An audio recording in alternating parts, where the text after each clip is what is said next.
Kraft presents The Great Gildersleeve. The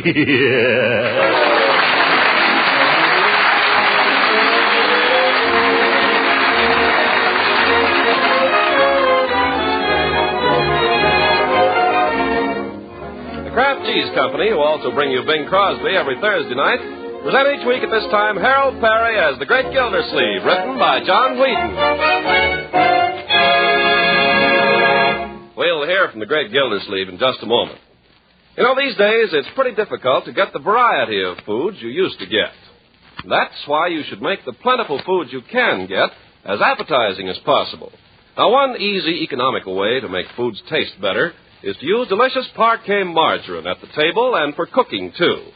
First of all, of course, Parquet margarine is a perfectly delicious spread for bread or toast or rolls.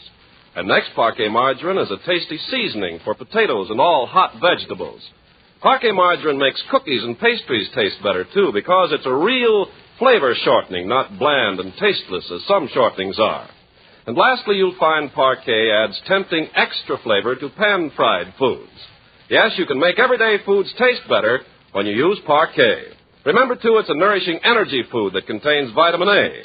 So ask your dealer tomorrow for wholesome, economical Parquet, P-A-R-K-A-Y, Parquet margarine made by Kraft.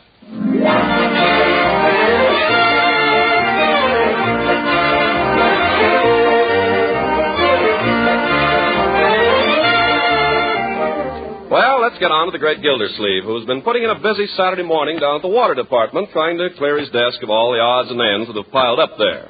As we join him now, we find him almost down to the blotter and feeling pretty good about it.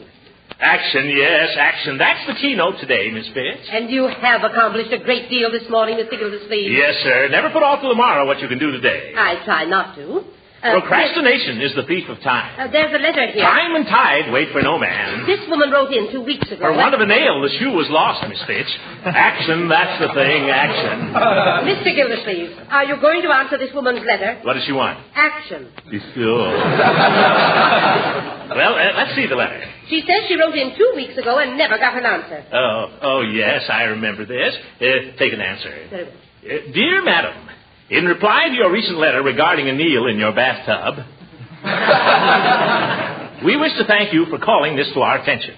After a thorough investigation of the matter, we wish to report that it would have been impossible for the said eel to have gained access to your tub through the faucet, as all our water is carefully filtered, and furthermore, standard plumbing fixtures are too small to accommodate an eel of the dimensions you described. We can only suggest that the creature either crawled up the drain, in which event your attorney should get in touch with the Department of Public Works, not us. Or possibly it was placed in your tub by an enemy.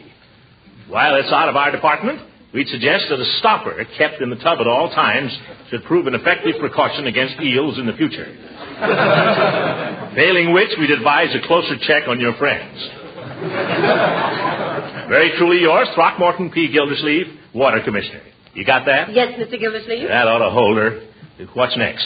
Well, I don't know whether you want to do anything about this. Let's have it. Action, Miss Fitch. Let's clear the decks here. Very well. This is no time for bottlenecks. No.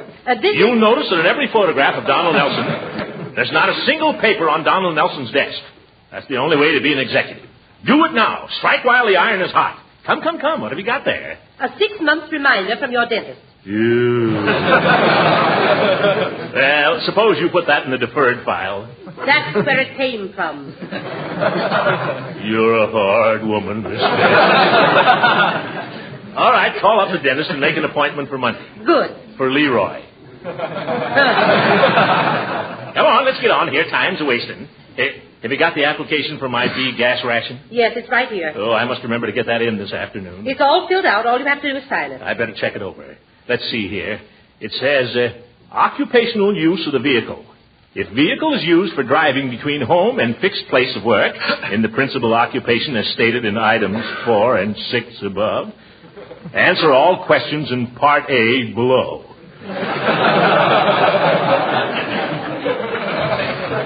If vehicle is used in the performance of the principal occupation stated in items 4 and 6 above, oh, brother, I'll take your word for it, Miss Fitch. You also have to get the signatures of any person sharing the ride with you. Oh, well, Judge Hooker is my share of the rider, but he isn't speaking to me. He can darn well sign, though. I understand very few people are going to get the B rations. Oh, I'll get one all right. After all, I'm a city official. I have to do a lot of official driving. I'm entitled to one if anybody is. Yes, but have you heard who's head of the Ration Board now? It doesn't make any difference. Who? Judge Hooker. Judge Hooker. Oh, my goodness. If Hooker will find some technicality. He'll block it if he has to stage a filibuster. Maybe I better invite the old goat to Thanksgiving dinner after all. That might soften him up a little. Yes, certainly. He couldn't accept a man's hospitality and then trick him out of his B card, could he? I don't recall that the application form covers that. No, I didn't think so. Quiet. Here comes the old sourball now. Well, hello there, Judge. When does the bus leave, Gildersleeve? The bus leaves whenever you're ready, Judgy. I'm ready now. Be right with you. Can't keep a customer waiting, can we, Miss Fitch? I'll get my hat and coat. Mr. Gildersleeve, you're not forgetting... Oh, yes. Thank you. While you're waiting, Judge, Miss Fitch has an application blank there that requires your signature. A mere formality, you know. What's this? Just to show that I'm sharing my car with you. Oh, so you're applying for a B ration book, huh? Aren't we all? Give the judge a pen, Miss Fitch. Here. Oh, use mine. It's a self-filler. I think you'll like it. There, that's it. There you are. Thank you, Judge. Well, see you Monday, Miss Fitch. Oh, by the way, Horace, I meant to ask you before. I hope you'll give us the pleasure of dining with us as usual on Thursday. I thought you'd forgotten all about Thanksgiving. Not at all. Thanksgiving wouldn't be Thanksgiving without you, Horace. You know that.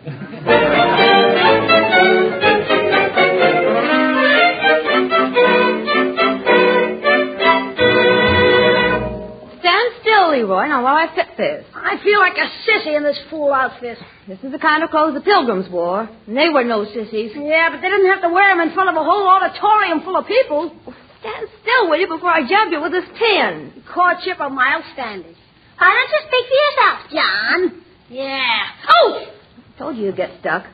No, I think you're going to look real cute when I get this down. That's just what I'm afraid of. That's what the whole school is going to think. Leroy, will you stand still? It wouldn't have been so bad if I was Miles Standish. I'd get to wear a helmet.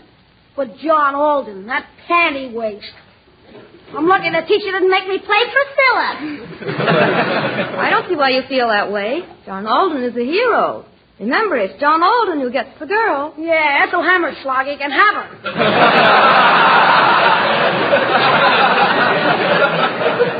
Hello, Uncle Mort. Well, hello, Marjorie. And Leroy. Hello. Well, look at our little pilgrim. Hey, Marge, can't I take this off now? No, wait till I get it pinned. You know your lines yet, young man? Some of them. Well, it's about time. You've been rehearsing that part for a month. I've been trying to get out of this for a month. That's no attitude to take.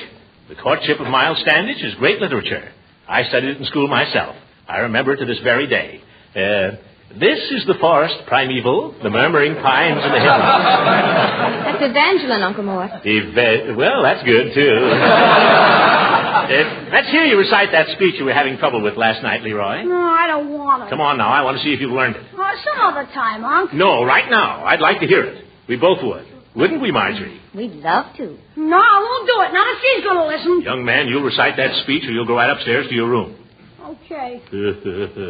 We're waiting. Let's see. Pretty Mistress Priscilla turned out of deaf ear to the suit of one who, though absent Yet loves thee with a noble and undying passion. Go back and try it again. Do I have to? Yes. If you don't keep at it, you'll never learn the part. If I don't learn the part, maybe we won't have to do it. You'll do it or I'll know the reason why. Come on now, once more. Pretty Mistress Priscilla. I can't say it. You're not trying. Pretty Mistress Priscilla. Now you got me doing it. Oh, Bertie, I want to talk to you. Leroy, you go up to your room and practice. Darn old Miles Standish anyway. Quiet, you. Bertie, I've invited Judge Hooker to Thanksgiving dinner. So that'll mean one more. That'll mean 5 more. What? Yes, I hope you don't mind, Uncle Mort. I invited 4 of the boys from Camp Fuller. Oh, well, fine. The more the merrier. Thanksgiving isn't Thanksgiving unless there are plenty around to enjoy the turkey. Speaking of turkey, Mr. Gildersleeve. Yes, Bertie? You wouldn't want to buy a chance on one, would you? I don't suppose. What do you mean, Bertie? Well, the ladies at my church is holding a turkey raffle. Again? All right, I'll buy a chance. How much are they? 25 cents. That's for one. 1 chance. There you are. There's a quarter. Thank you. Most everybody around here has bought one from me. All the neighbors. Well, you're doing fine. Of course. You used to buy 2 chances. It stands to reason you'd have twice as good a chance as they have. Yeah. No getting around that, Bertie. All right, I'll take 2. Mr. Gildersleeve, you're making no mistake. Turkey's awful expensive this year. Yes, I know, Bertie. 48 cents a pound at day one grocery. Oh, brother. Yeah. So if you used to buy 3 chances, you'd still be ahead. Sold, Bertie. Make it 3. Yes, sir. Let's see now. How many is it going to be for dinner? Well, there's Marjorie and Leroy and Judge Hooker and Mrs. Ransom and the 4 soldiers. And you, Bertie, that makes 9. And you, that makes 12. Oh, yeah, that's me. That's going to take a big turkey. Well, maybe we should order one right away and ask him to hold it for us. Well, let's wait and see how this raffle comes out first, Marjorie. We don't want to be stuck with 2 turkeys, you know. Of course, they've sold quite a lot of chances on it, and you've only got 3. Bertie, if you can guarantee I'll get the turkey, I'll take 5 chances. Well, I can't promise nothing, but my cousin's doing the drawing. I'll take 5.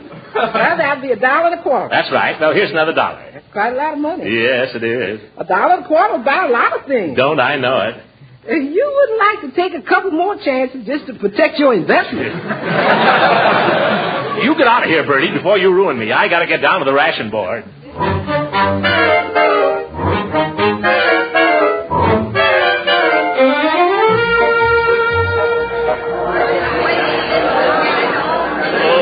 Look at that crowd.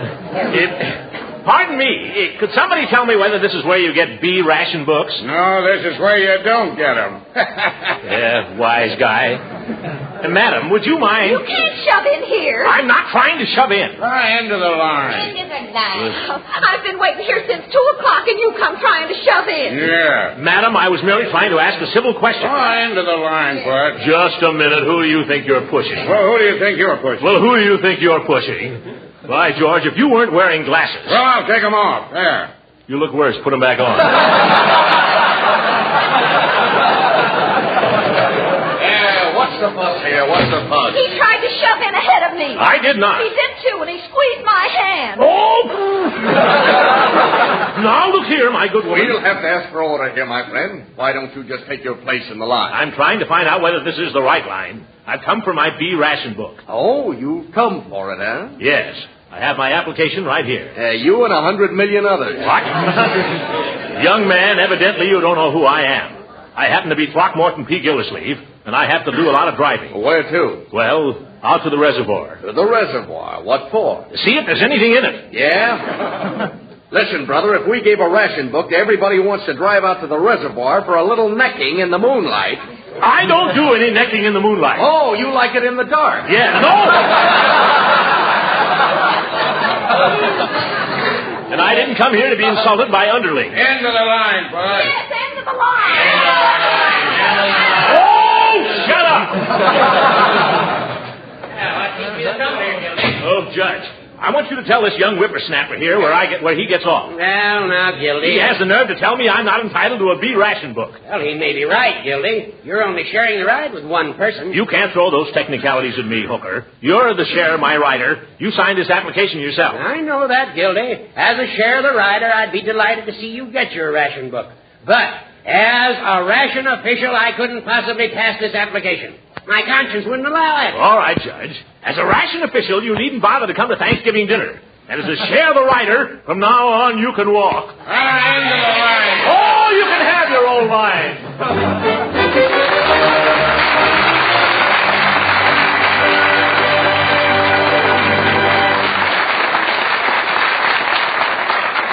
The great Gildersleeve will be with us again in just a few seconds. If you're troubled with a food budget that's hard to keep in line these days, just remember this. There are any number of wholesome, good-tasting, nutritious foods that can help you keep your food budget down. Now, one such food, surely, is Parquet Margarine, Kraft's delicious spread for bread, because it's good-tasting, economical, and nutritious.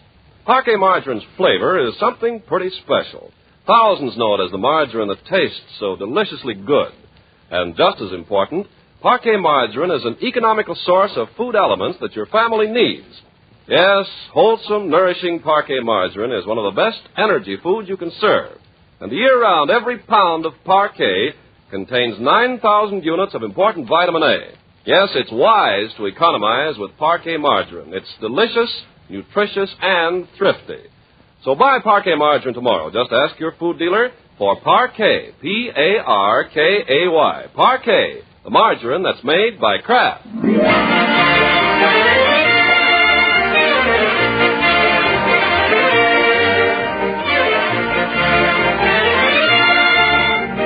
Now back to Summerfield at the great Gildersleeve. Apparently he'll get no more gas than the rest of us, but what about turkey? It's Tuesday afternoon now, only 2 days before Thanksgiving. And we find our hero checking last-minute details with Marjorie. What about those 4 soldiers, my dear? Are you sure they're coming? Oh, yes. I had a note this morning from their commanding officer. They'll arrive at 12 o'clock sharp in a jeep. A jeep? Mm-hmm. Oh, brother, what an appetite they'll have. I'll have to run around the house a couple of times to get myself up to concert pitch. Can't let the boys show me up at my own table. I don't think you need to worry about that, Uncle Mort. Oh, yeah. Well, I guess we're all set. Soldiers accepted. Hooker canceled. Mrs. Ransom's coming, isn't she? Well, you invited her, didn't you? No, I thought you'd take care of that. You're the lady of the house. Oh, but I thought you'd want to. Oh, dear. And I went over there this morning to borrow a roasting pan for the turkey and never said a word about it. What must she think? Oh, this is terrible. This is awful. I'll run over there right now. Serves right. She's made other plans. A fine thing. Borrow a woman's roaster and not invite her to dinner. Oh, my goodness. Oh, Mr. Gildersleeve. Leela, I've come to explain. I don't know what there is to explain, I'm sure. May I come in? Well, I'm rather busy. Just for a moment. Well? Leela, of course you're coming to Thanksgiving dinner Thursday. Well, I'm hardly in the habit of going to places to which I've not been invited, Mr. Gildersleeve. But you are invited. You've been invited all along. There was a mix-up, that's all. I thought Marjorie had asked you, and Marjorie thought I had. How do I know? How do I know you're not just inviting me for my roasting time? Leela, when I thought of inviting you, nothing was further from my mind than a roasting pan. Oh, you say those things, but you don't mean them. It's the truth. You were the first one on my list, Leela. Was I, Throckmorton? Sure enough. Yeah, sure enough. Oh, but I'm afraid I couldn't accept at this late date. You see, I've had all these other invitations. Oh. If I turn them down now, I know they'd be heartbroken, much as I'd like to have dinner with you. We're having a 20-pound turkey. I love turkey, but I'm afraid I can't. I'll save you the white meat. No, don't tempt me now. I'll save you the wishbone. We can make a wish on it. What would you wish, Throckmorton?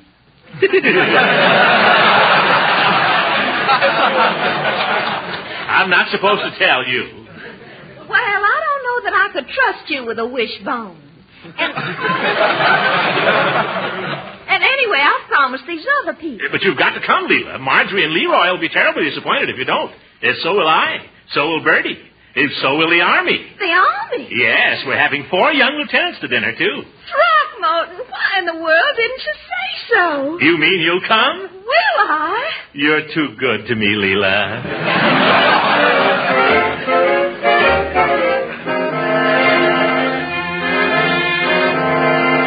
What did she say, Uncle Mort? She's coming with bells on. I wouldn't put it past her. Uncle Mort, can I borrow your shotgun? No, Leroy, certainly not. Why? I'm supposed to bring a gun to school tomorrow. What kind of a school are they running? A reform school? No, Miles Standish has got to have a blunderbuss. A blunderbuss. Here's your pilgrim suit, Leroy. I pressed the collar, so don't mess it up. Oh, put it on, Leroy, and show Uncle Mort how nice it looks, not finished. Oh, no. Go ahead. You look real nice in it. I look like a sissy in it. You look better than you do in that Mickey Mouse sweatshirt you wear all the time. Yeah, and cleaner, too. Put on the pilgrim suit, Leroy. Oh, Your sister worked hard on it. It won't do you any harm to put it on once. Go ahead. Okay. I'd like to meet that guy Longfellow. Yeah. Well, Bertie, do you think we're going to have enough turkey for all these people Thursday? I don't know, Mr. Gildersleeve. Let's see now. We've got 4 soldiers, and the 4 of us here, and Mrs. Ransom. What about Judge Hooker? Judge Hooker is an ungrateful old goat. Never mention his name in this house. Excuse me. I didn't know it was like that again. There'll be 8 of us at dinner. And you know the way soldiers eat. You think we ought to figure on 2 turkeys? I don't know, Mr. Gildersleeve. I don't know what we ought to do. What's the matter, Bertie? You seem to be sort of dragging today. I don't know. I don't guess I feel so good. Out a little late last night? No, sir, no later than usual. I just got a feeling, that's all. What kind of a feeling? Like things wasn't going to work out somehow. Oh, well, don't let it get you down. By the way, when are they going to raffle off that turkey I bought all those chances on? Yes, we can't wait much longer to find out about that. Thanksgiving's only 2 days off. I was thinking, Mr. Gildersleeve, how would it be if we had a nice ham instead of a turkey? Bertie, are you hiding something from us? No, sir, I ain't hiding nothing. Except they had that raffle last night. Oh. You came close, Mr. Gildersleeve. You came mighty close. The winning number was 61, and you had 62. But it still leaves us without a turkey. Well, sort of. Oh, well, if you gamble, you have to expect those things. We better order a turkey right away, though. Yes, we can't invite all those soldiers to come 20 miles for Thanksgiving dinner and have no Thanksgiving dinner. Well, I'll go call up the market and reserve one. That's just the trouble. What do you mean? I called up the market, and all the turkeys is reserved. You mean they won't sell us one? Butcher says there ain't a turkey left in Summerfield. I don't know what's the matter. Last week, no pot roast. This week, no turkey. We've got to have a turkey. We've invited all these soldiers. We've invited Mrs. Ransom. We've got to find one. But where? Don't ask me. All right, Unc. How do you like it? Like what? The pilgrim suit. Oh, forget the pilgrim suit. We just lost our turkey. No turkey? No turkey. How do you like that? Well, it looks like we'll all wind up eating turkey sandwiches at the drugstore. Yeah. Some Thanksgiving. The drugstore. Maybe Peevy's got a turkey. Hold everything, kids. I'll be right back. I'm going to the drugstore.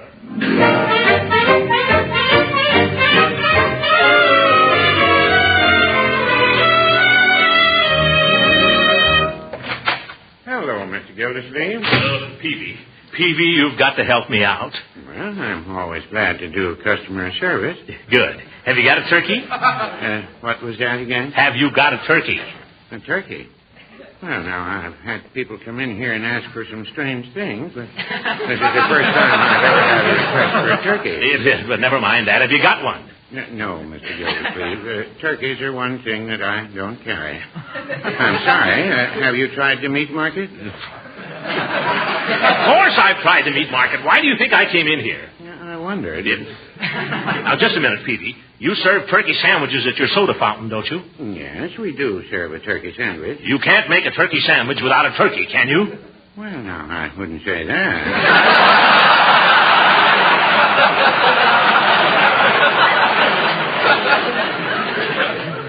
In other words, Peevy, your turkey sandwich is not a turkey sandwich. Well, turkey sandwich has become a sort of a trade expression, although we serve it with genuine cranberry jelly on the side. But suppose you don't care for cranberry jelly. Well, then you just ask for the regular chicken sandwich. Yes, sir. Peevy, I'm surprised at you. I don't know how you can sleep nights. Well, I did used to have a little trouble, but I just take a cup of hot cocoa before going to bed now, and I find that sets me right. So does Mrs. Peevy. Well, this isn't finding a turkey. I got to get going. Goodbye. Goodbye, Mr. Gildersleeve. Have a nice Thanksgiving. Same to you. Don't drink too much cocoa, and don't let Mrs. Peevy.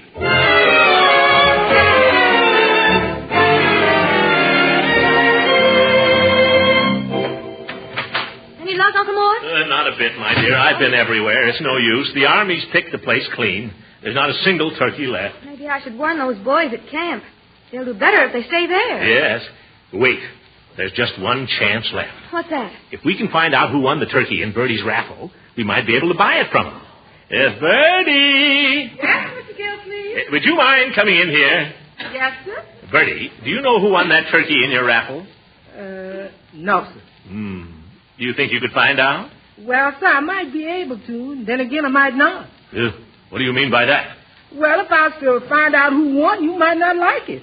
Come clean, Bertie. What bush are you beating about now? You know who won the turkey? Yes. Well, why didn't you say so? Who is it? Well, you said never to mention Judge Hooker's name. Oh! I told you you wasn't going to like it. Well, there goes our only chance. Uncle Mort, don't you think Judge Hooker would be willing to let you have it? After what I told him down at the Ration Board? No, my dear, I really gave him a piece of my mind there. What if you took it all back and invited him to dinner again? When he's got the turkey, he'd just laugh at me. Wait a minute. Bertie. Yes? Does Judge Hooker know yet that he's won the turkey? No, sir. I'm supposed to deliver it to him this evening. Excuse me, folks. I got to see a judge about a bird.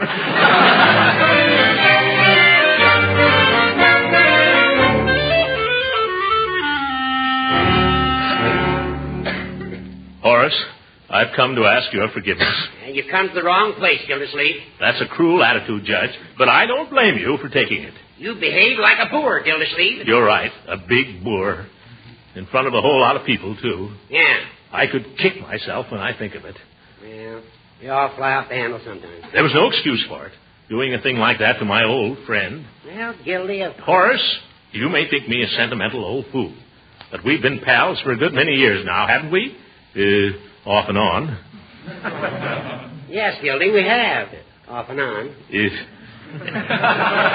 And we've always had Thanksgiving dinner together, haven't we? Yeah, I guess that's right. Well, I want you to have it with us again this year. You really mean that? Horace, I've said it before, and I mean it now more than ever. If you don't come to Thanksgiving dinner, it just won't be Thanksgiving dinner. Well, then, I'll certainly be delighted to come. Good. Don't forget now. I won't. We'll be counting on you. I'll be there. What time would you like to have me come? Oh, come early, Judge. Come about 9 o'clock in the morning. 9 o'clock? Yeah. And when you come, would you mind bringing that turkey you won in the raffle, Judge?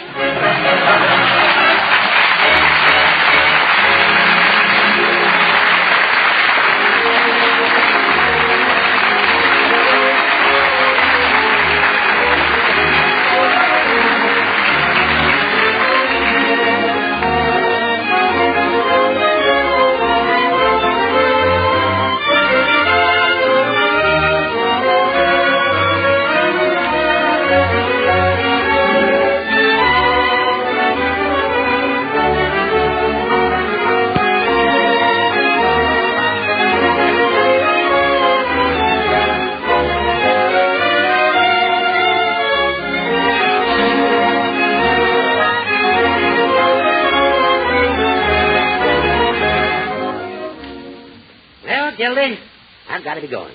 But it's been a mighty pleasant day. Oh, stick around, Judge. The evening's young yet. No, I've got to get an early start in the morning. But I don't know when I've had a finer Thanksgiving. Well, it was your turkey, Judge. Yeah, I share my turkey, you share your car. That's the spirit today. Yeah, and good spirit, too. It brings people together, Judge. Yes, it does, Gildy. I'm sorry we had that misunderstanding down at the Ration Board. As a matter of fact, you're probably entitled to a B ration. You use your car for official business. Well, I don't want a B book. What? No, I've been thinking about it, Horace. It seems to me the spirit of rationing is to get along with as little as you can, instead of grabbing all you can get. You're absolutely right, Gildy. And I'm glad to hear you say it. You're a credit to the community. Well, thank you, Horace. And you may rest assured that even though I've only a humble A ration, my car will still be at your service at all times. You mean that, Gildy? I do indeed. That's fine. I've got to meet a train at Moore's Junction at 6 o'clock tomorrow morning. Good night, Gildy. Good night, everybody. Original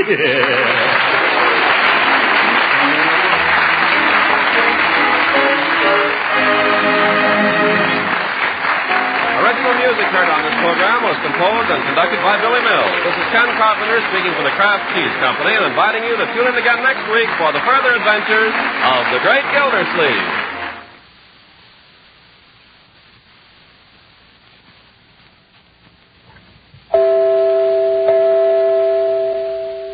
Ladies, when you want to make good macaroni and cheese, get a package of Kraft Dinner. This wonderful product is really an answer to a housewife's prayer for an easy and quick-to-make main dish. It takes only 7 minutes cooking time to fix delicious macaroni and cheese with Kraft Dinner. Put the macaroni that's in the package into boiling water and cook rapidly for 7 minutes.